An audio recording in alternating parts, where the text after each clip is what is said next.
The Secret Diary of Cameron Baum. Mexico, Day 6. I join John and his mother at the table in the shade of the awning outside Mickwell's RV. This has become a daily ritual, a chance to take stock of our situation and plan what to do next. So far, our plans are on hold since the new forged IDs have not yet arrived. Sarah Connor is becoming stressed out and irritable. Plus law change. 6 days now and still nothing. How much longer? Mickwell did say it could take up to 10 days. Anything could be happening back home. We have no internet access, and TV reception is limited to the local Mexican channels. It is easy to fear the worst. Easy for the human imagination to conjure monsters out of the unknown. And there are monsters out there. I am proof of that. Today the camp has visitors. 2 men arrive early morning in a black Lexus. One is old with graying hair and seems to be in charge. The other is young and muscular and seems to be the protection. It takes one to know one. Both wear business suits despite the heat and the rough terrain. The older man carries a black attaché case. They ignore the 3 of us and head towards Antonio's RV. He opens the door and ushers them inside. There is no Shakira playing today. Possibly they are not music fans. Who are they? Sarah Connor wonders aloud. No idea, John replies. Pretty expensive set of wheels, though. I'm amazed they didn't lose an axle on the way here. Mickwell emerges from his RV. He yawns and stretches. Good morning, all. It's a fine day, see? Is that coffee fresh? Excellent. Pour me a cup, if you will. We have visitors, Mickwell. Mickwell glances towards the Lexus. His smile fades. So I see. Friends of yours. Friends of Antonio's. They visit occasionally. What do they want? A shrug. I don't inquire. Antonio's business is his own. It's your camp, isn't it? Of course. Had I known they were coming today, I would have suggested you stay out of sight. Why? Are you ashamed of us? Of course not, Kai. You are on the run from the law, no. The fewer people know you're here, the better it is for us all. Aren't you any trouble, Mickwell? Trouble? I am wanted by 3 separate law enforcement agencies. It is nothing I cannot handle. Because we could help, some of us have certain capabilities. She glances at me when she says this. Mickwell notices. Ah, yes, I have heard of the little one's prowess with guns. Roberto and Carlos were most impressed. El Diablo, indeed. Mia and Snowy wander into camp. Her hair is wet as is Snowy's fur. I surmise they have come from the quarry lake. Mia, good, there you are. Mickwell seems relieved to be able to change the subject. Today is a school day. Math, I think. Go to your RV and prepare for the lesson. Oh, Papa, not now. Snowy and I want to play. Yes, now. Education is important. I have no intention of raising an imbecile. Can Snowy join in? Why would a doggy care about math? He does. He's really clever. He can count and everything. Very well, as long as he behaves. Come, we must make a start. The 3 go inside Mia's RV. The door is shut behind them. Sarah Connor says, that was interesting. Yes, I agree. Snowy is good at math, though he struggles with long division. Not the stupid dog. Things are happening in camp that Mickwell doesn't know about. Or he doesn't want us to know about, John suggests. It's not quite the same thing. Wish I knew what the suits were discussing over there. Why don't you go and ask, I suggest. Sarah Connor rolls her eyes. I think we need to be slightly more discreet. You could whisper, that's more discreet.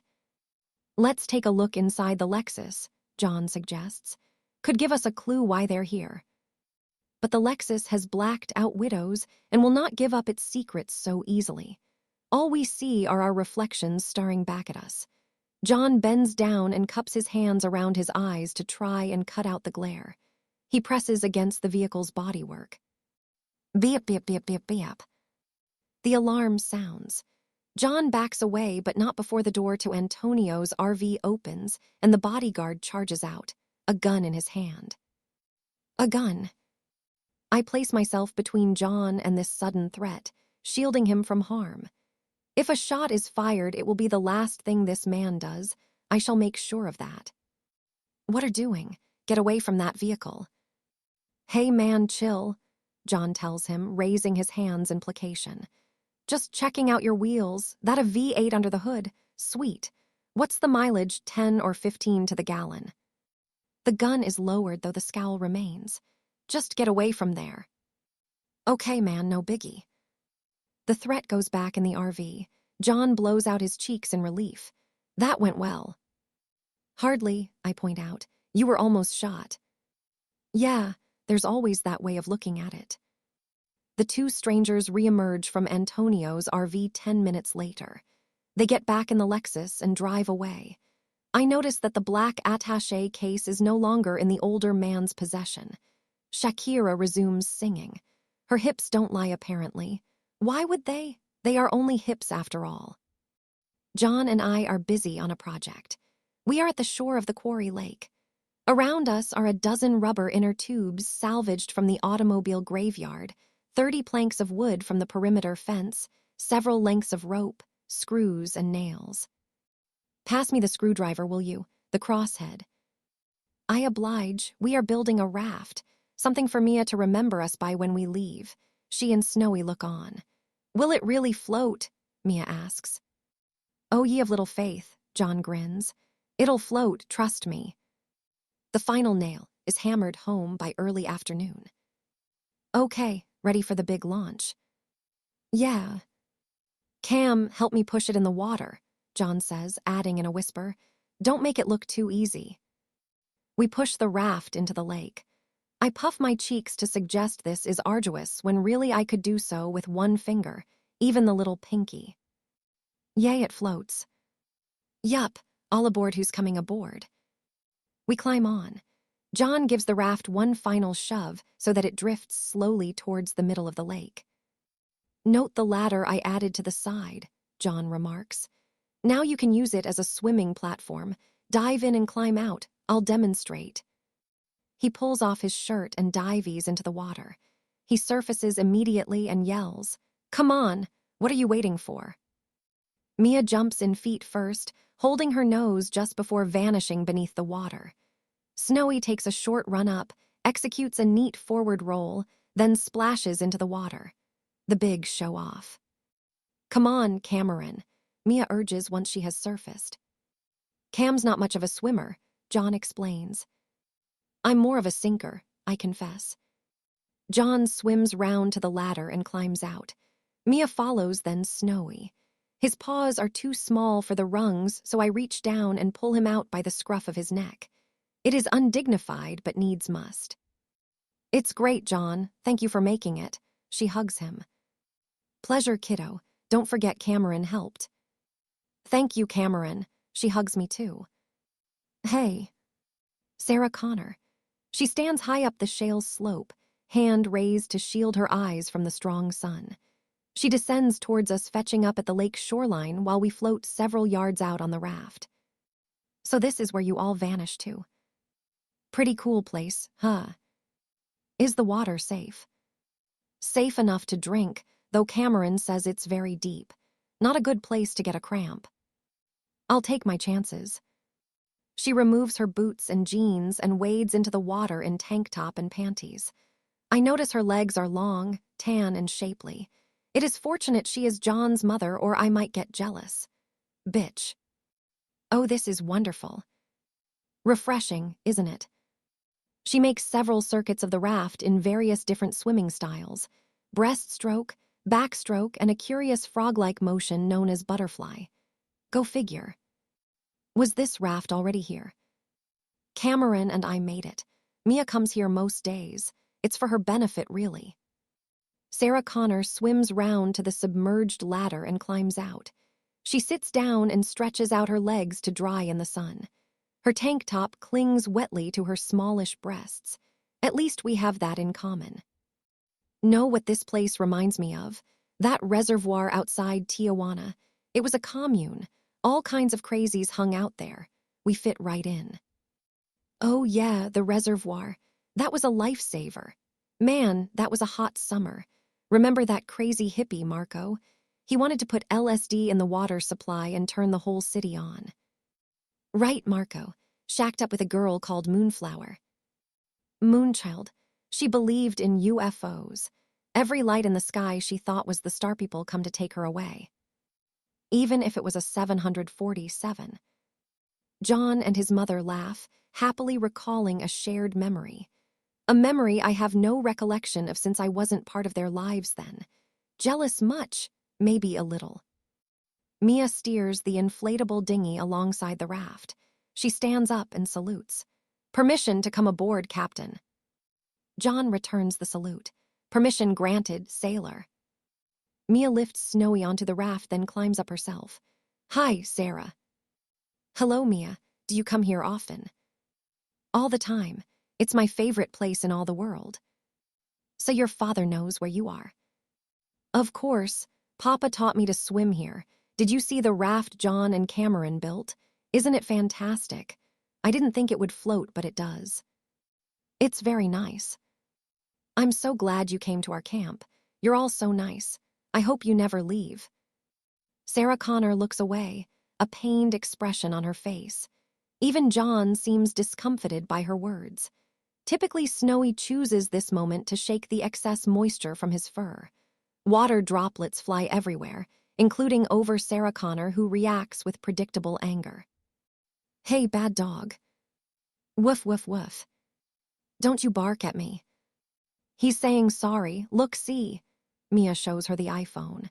She takes it and stares at the contrite words on the screen, then asks, Okay, what is this? Cameron gave it to me. It tells you what Snowy's barking. Isn't it amazing? Sarah Connor turns to stare at me. You made a dog translator. I don't believe it. But it's true, Mia insists. Go on, ask him a question. What's my name? She asks, an easy one. Snowy's tail wags. He loves to talk to people. You are Sarah. I am Snowy. Where are we? Mexico. Snowy not see Salma Hayek yet. Was it you who messed in my vegetable patch back in LA? Snowy hangs his head in shame. Snowy very sorry. Sarah not punish Snowy. Sarah Connor smiles and shakes her head. A dog translator. She faces me and says, You're full of surprises, aren't you? You disapprove. She considers this, then shakes her head again. I guess it can't hurt. Mia, you didn't show your father this, did you? Number should I? No, let's keep it our little secret. Okay, come on, Snowy, let's go sailing again. Acapulco, I think. Acapulco, Sarah Connor asks as they get back into the dinghy and paddle away. It's that rock over there, I explain. Duh, isn't it obvious? Rajiet's tea. Hola. Another visitor, Carlos this time. He descends the route Sarah Connor chose, only he is not as nimble on his feet as her. Halfway down he stumbles, sprawling clumsily on his face. He gets up hastily, brushing grit from his clothes while cursing in fluent Spanish. Sarah Connor frowns and glances over at Mia. She is too absorbed playing with Snowy to pay any attention. Carlos reaches the shoreline without further mishap, his scowl becoming a grin when he notices how little Sarah Connor is wearing and how much bare flesh is on display. What do you want? She asks coldly, all too aware of what he is staring at.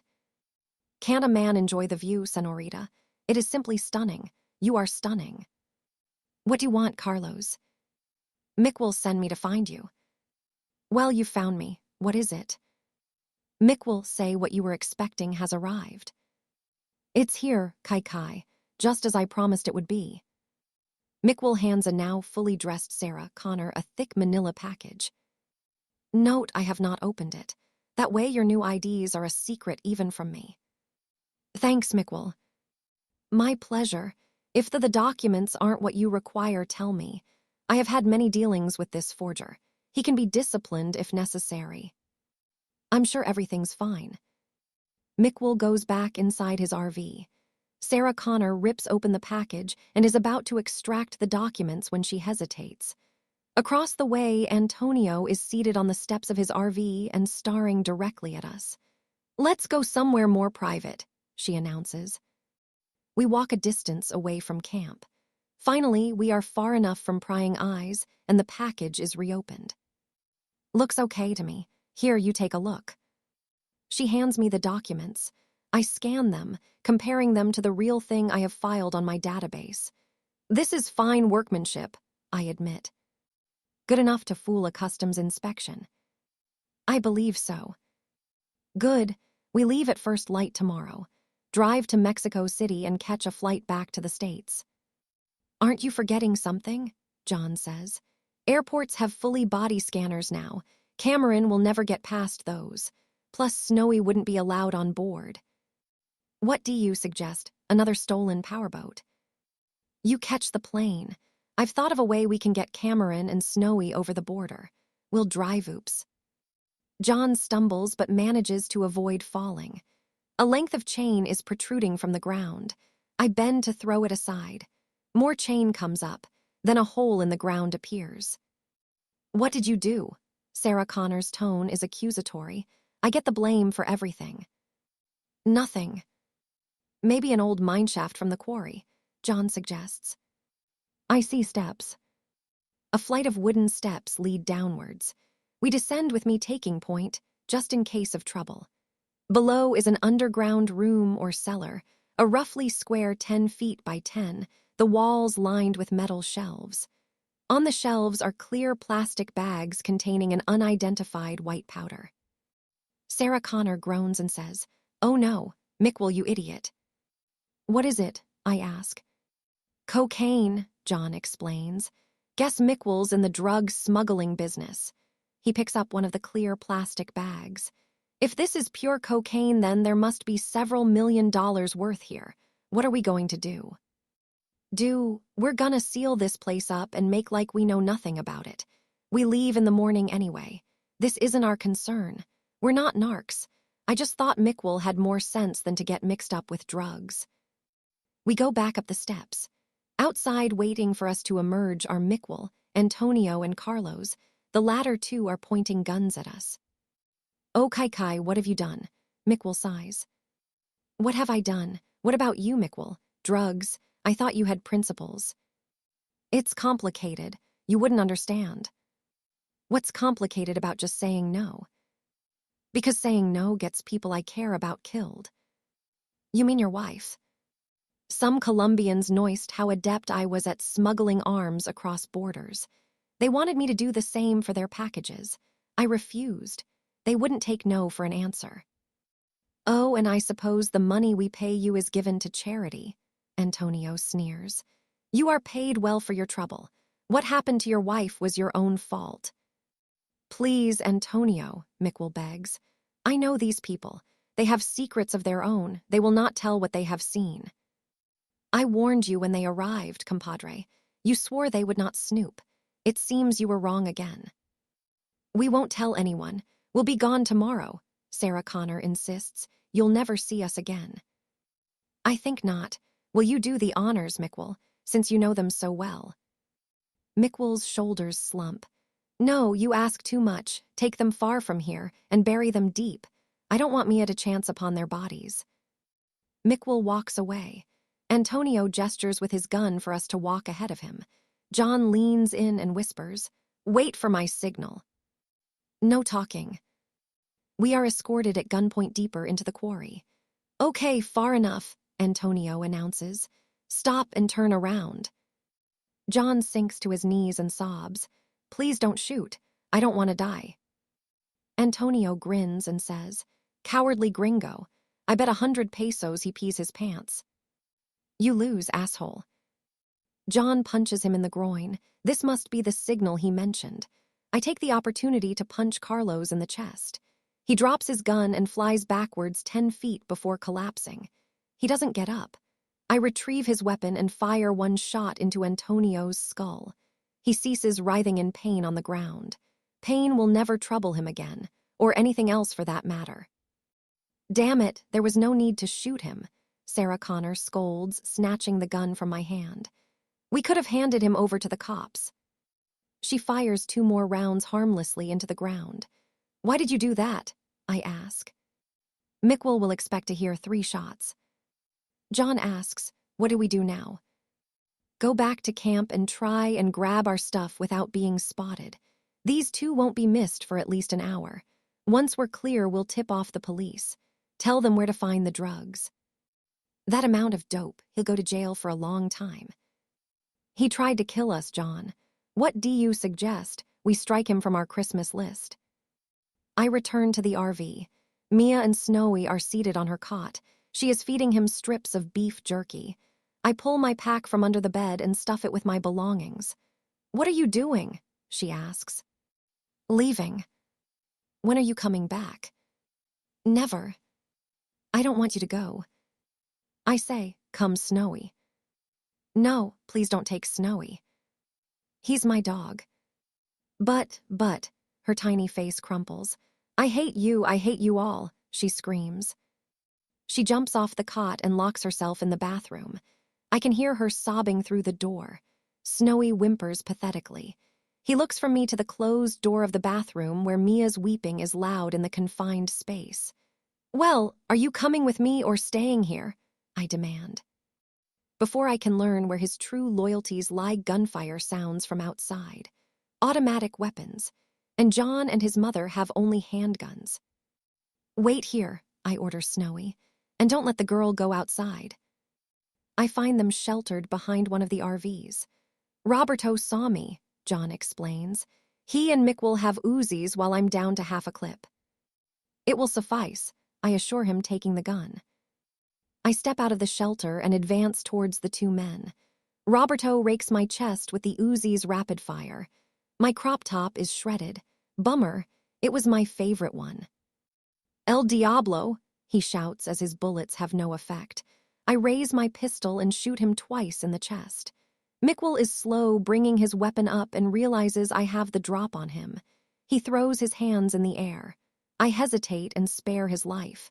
There's a first time for everything. John and Sarah Connor arrive at my side. She steps forward and punches Mick hard on the jaw. His head snaps sideways and a trickle of blood drips from his mouth. You miserable son of a bitch. I had no choice, Sarah. There's always a choice. It's called right or wrong. What will you do with me? Tie you up and call the cops. Your dope-dealing days are over. They will throw me in jail.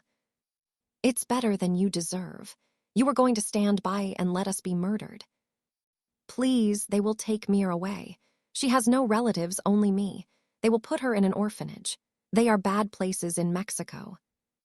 You should have thought of that before. Oh, darling, Kai, I'm so sorry, I cannot allow it. In one quick movement, he pulls a gun hidden behind his back and aims directly at me.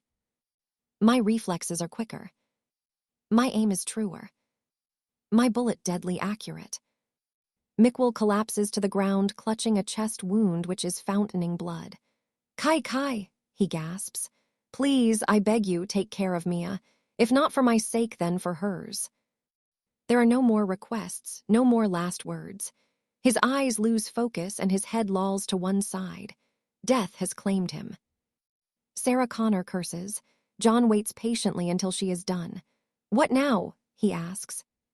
We stick to the plan. I meant about Mia. We can't dump her in some hellhole orphanage. What do you suggest? Take her with us back to America. It won't be so bad. We're not the Waltons, John. No, we're the Connors, and this is how we roll. We leave no one behind. There is steel in John's voice, authority, an early glimpse of his future self. His mother meets his gaze but is the first to look away. Let's go and ask her. Maybe she won't want to come with us. Mia becomes hysterical when she is informed her father is dead. This is to be expected. It is over an hour before John can have a serious discussion with her. Mia, you have to make a choice, he says kindly. Either come to America and live with us, or we'll leave you with the police and they'll find someone to look after you here in Mexico. I want to stay here. You can't, sweetie. No one's here to look after you. I want to stay here with Snowy. I'm sorry, no can do. I'll come with you on one condition. What? She raises her chin defiantly. Snowy becomes my dog. Snowy is my dog, I point out. Then I'll stay here. I don't care. John says, Cam, I need you to be the bigger person here. You want me to be taller. Remember back in LA when you were on the verge of? You know, Sarah Connor says. I told you you owed me. Not then, not the next day, but one day. That day is now. Very well, Snowy is Mia's dog. You mean it? Yes. Then I come with you. I carry Mickwell's body into the underground room and place it beside the other bodies. Sarah Connor follows me down the steps carrying a jerry can of gasoline. She splashes the contents over the bodies and the shelves laden with drugs. We climb into fatting daylight. It is almost dusk, the heat of the day becoming a sultry evening. Is that everyone? Yes. She sighs. This needn't have happened. We should have done things differently. The past is what it was. The present is what it is. Oh, very profound. From a book. TV, The Young and the Restless. You watch serials. It aids my vernacular. What up, biatch? She takes a silver Zippo lighter from a pocket and snaps it open.